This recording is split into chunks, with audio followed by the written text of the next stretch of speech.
A wonderful good day and welcome to yet another new video. Today we're working on this BMW E36, model year 1998. A 1.6-liter engine, petrol, 75 kilowatt power, 1998. On this one, we're going to change the rear brakes, the discs, and pads. The minimum thickness of the brake disc should be no less than 8.4 millimeter. Yeah, we're swapping the disc and pads. What's special about these brake discs is that the brake shoes for the handbrake are always built into them. We'll also go ahead and carefully adjust the entire assembly, and the pads, as already mentioned, are obviously from the Texter brand. It's all linked down below. Important. What do you need? Pads, rotors, and the recommended tools for the... To retract the brake piston, there's a purchase link. Everything's in the video description. To push the piston back properly. And yeah, all the other important tools are linked down below too. Sometimes not everything fits in the video description, so you can just go to the XXL Automotive shop and use the discount code KurtVikaWolf. Shop till you drop until you've filled the whole place with tools. So, of course important, a torque wrench and brake fluid. Make sure you've got those. Maybe a brake fluid syringe, in case you've got too much or too little brake fluid. Of course, check the brake fluid level before and after. And maybe put a rag around it. We've shown this a bunch of times. Do it every time you change the brakes. We've also done the front brakes here, and we've also done the shocks. The videos are either already online, will be uploaded soon, or are linked in the video description. So you can of course just write any important questions down below in the comments. By now we've already gone through so many. Brake change videos. You can of course still drop a comment saying which models you'd like to see or which ones are missing if you like. Please do so, thanks. Yeah, long story short, we're swapping it out back here.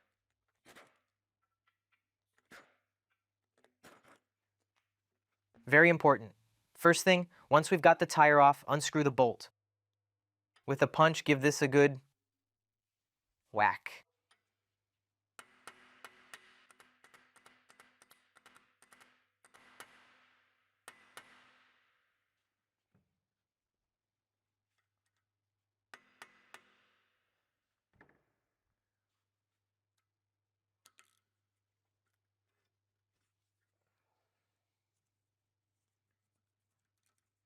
Next, we've now got the clip off.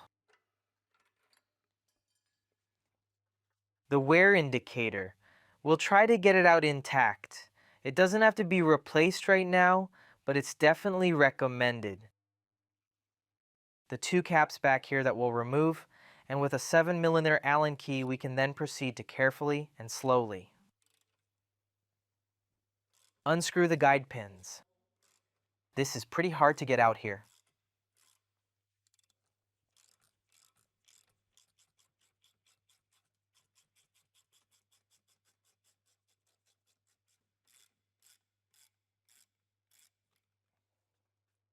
We've got to watch if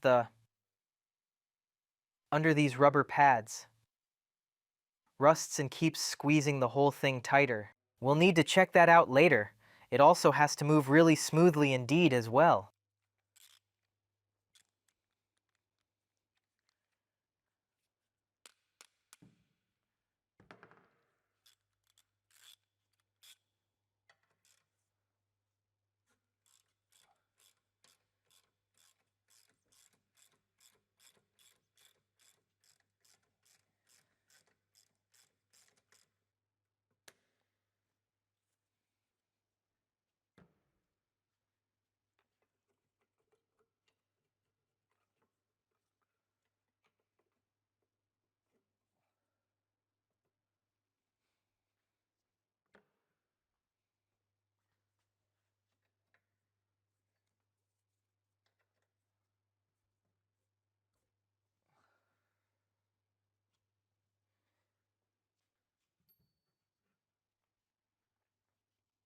Then we can take the whole thing off here.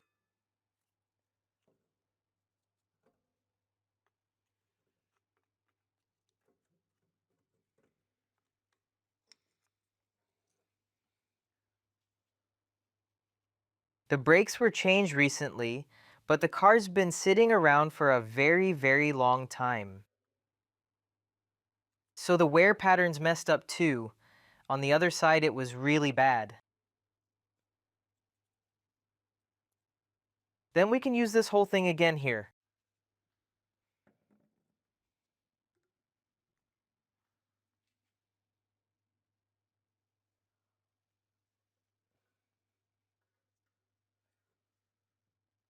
Now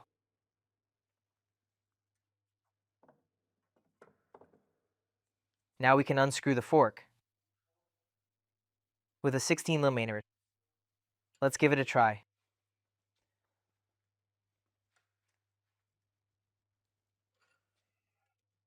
On the other side, we weren't so lucky.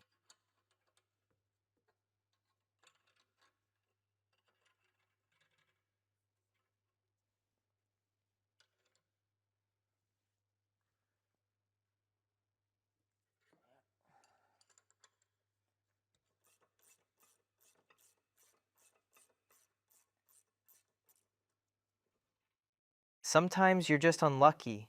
It's really badly rusted up front. And you end up dragging all that stubborn grime right through the threads and wreck the thread, so be careful about that. And of course, super important, thoroughly clean these mating surfaces here and properly grease everything where the pins slide back and forth. Now, in order to take the brake disc off, we have to move an adjuster gear in here to free the brake shoes, and of course we'll have to tighten that adjuster back up again afterwards.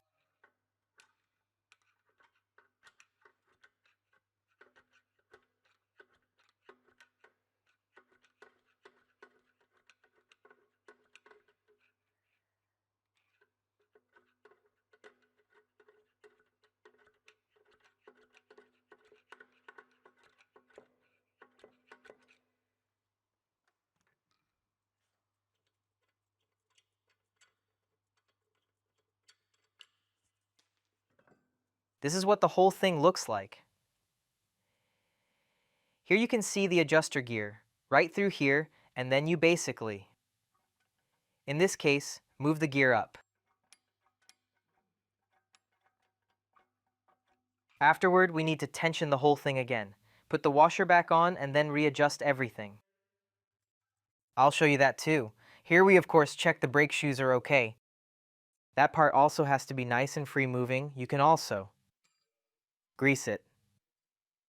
Spray it so it stays free moving. Of course, all the springs have to be properly in place, because that's what operates the parking brake and makes the shoes spread apart and come together. And then basically hold the brake firmly shut. We've got to clean the whole thing really well now so the disc can sit nice and snug here. Let's clean everything up now. Okay, we've got to push the piston back in. Make sure the seal's intact, of course. And look under the piston. Here it's a bit harder to look under the piston, of course, but it's very, very important that the piston can be turned back easily. Otherwise, you'll have the problem that the brakes will wear out far too quickly, squeak, or maybe won't brake properly, or won't brake at all. Or, it'll just break. The piston must be able to turn back very easily, almost completely without any noticeable resistance.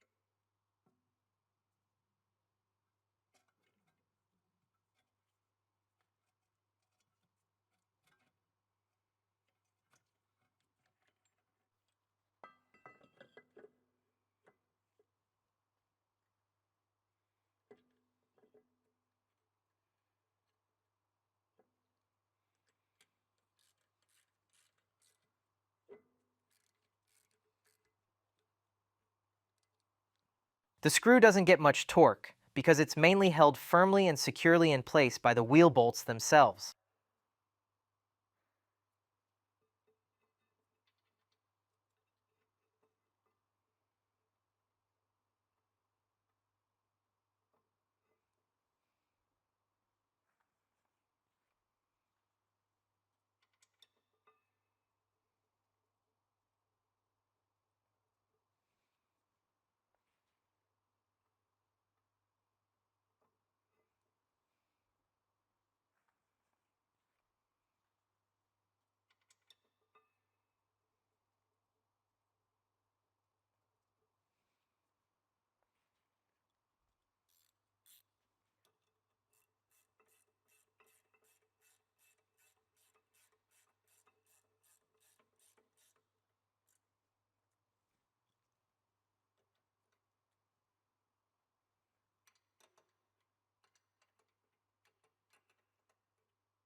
Put the blocks on.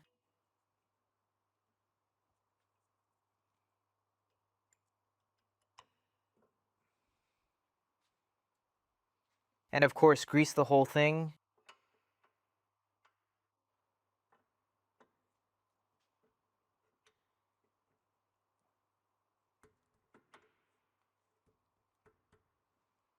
Put the wear indicator back on.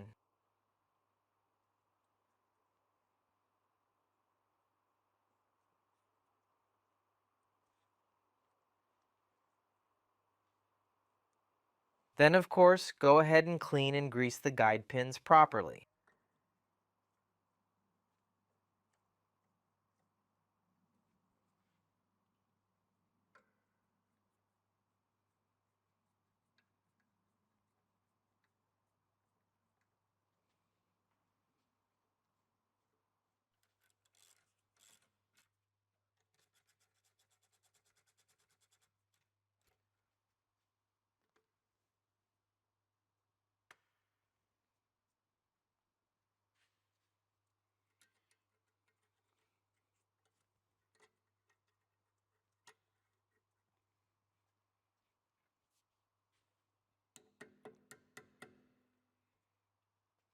And finally, properly adjust the whole thing right away, please now.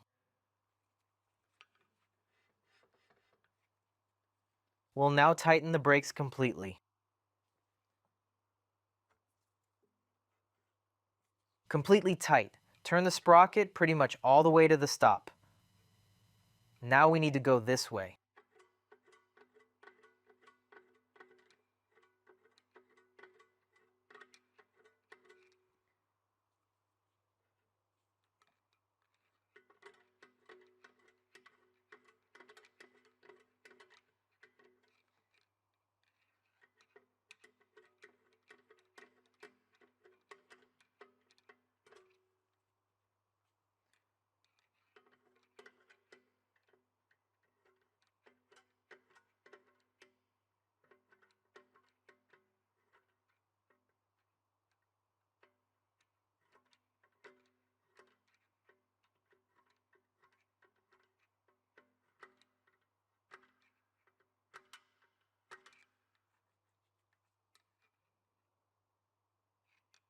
Now it's tight, and now basically 3 teeth. 1, 2, 3 loosen. And now the whole thing should move freely, with absolutely no resistance at all whatsoever. Now, of course, thoroughly clean the grease off with brake cleaner, and then that's pretty much all there is.